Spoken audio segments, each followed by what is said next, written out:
Okay, let's see this question. A man of mass m starts moving on a plank of mass capital M. हम ऐसा मान लेते हैं कि इसी तरीके से किसी सरफेस पर कोई प्लैंक है जिसका मास कैपिटल M है, इस पर एक आदमी खड़ा है जो इनिशियली रेस्ट पे था और अब इस प्लैंक पर वो चलना चालू करता है with velocity v. So this is the velocity of man with respect to plank which is basically v. हमसे बोला गया है if the plank lies on a smooth horizontal surface, मतलब यहां पर हमें फ्रिक्शन की वैल्यू बोली गई है कि 0 है, then velocity of plank with respect to ground हमसे पूछा गया है. Again the concept what we will use here will be motion of centre of mass. Motion of centre of mass. Motion of centre of mass में हम लोग बोलते हैं कि अगर ये आदमी प्लैंक पे चल रहा है तो जितना फोर्स प्लैंक पे लगा रहा है उतना ही फोर्स प्लैंक भी इसके ऊपर लगा रहा है. तो इस सिस्टम का नेट फोर्स बेसिकली 0 है. अगर सिस्टम का नेट फोर्स 0 है तो इस सिस्टम के सेंटर ऑफ मास का एक्सेलरेशन बेसिकली 0 होगा. और अगर सिस्टम के सेंटर ऑफ मास का एक्सेलरेशन 0 है तो सिस्टम के सेंटर ऑफ मास की वेलोसिटी कांस्टेंट होगी. और इनिशियली पूरा सिस्टम अगर रेस्ट पर है तो इनिशियल वेलोसिटी सेंटर ऑफ मास की 0 थी, तो final velocity of centre of मास भी कितनी होनी चाहिए?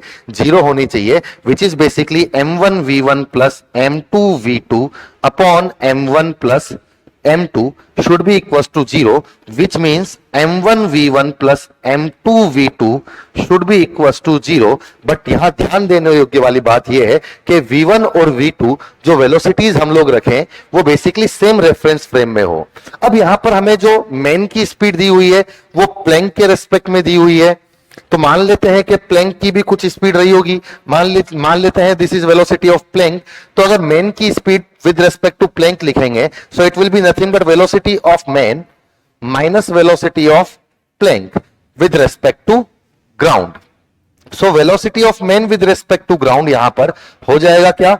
Velocity of man with respect to plank plus velocity of plank with respect to ground. Velocity of man with respect to Planck हमें यहां पर क्या दिया हुआ है? v दिया हुआ है और वेलोसिटी ऑफ प्लैंक को हम लोग मान लेते हैं vp. चलिए, तो यहां पर हमें मैन की स्पीड मिल गई है.